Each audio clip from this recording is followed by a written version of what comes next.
In this video, I'm going to show you how to do the Bayesian flip, or a Bayesian revision as it's called in precision tree. So what you have in front of you is a totally made up model.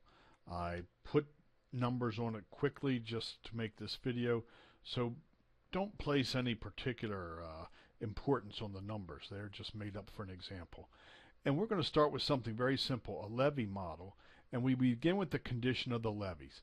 Some of the levees are suffering under seepage problems, some have piping problems, and some have no problems at all.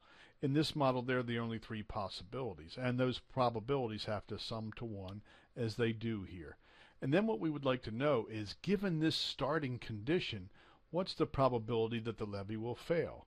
Here we have 80-20, here we have 20-80, and here we have 1 and 99. And if you follow out the multiplication of the probabilities, we get the probability of the various endpoints here. There are different modes of failure, and you can sum those. 0.3 plus 10 plus 16, so there's a 26.3% chance, using the data that I have here, that we will have a levee failure.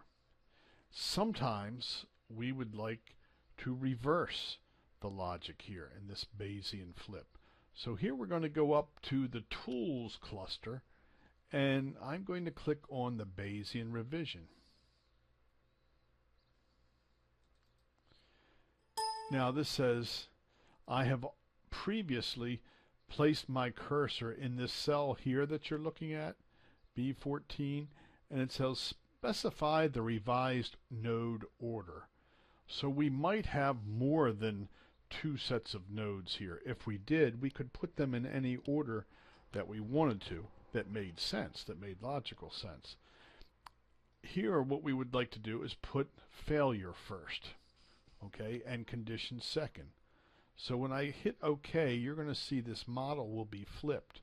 But try to make a quick mental note of those endpoints. 16, 4, 10. So we have 16, 4, and 10 still. What we have first is the failure mode. Given that a levee has failed, what's the probability that it had under seepage or piping problems or no problems at all?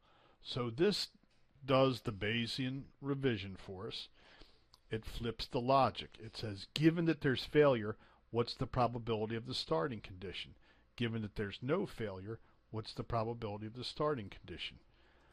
But we still would have the same number of failure probabilities. So here we have the 0.3, the 10, and the 16, just as we had before. The end probabilities are all the same. They're grouped a little bit differently, but this is sometimes a handy tool to use, and you can add it to your arsenal.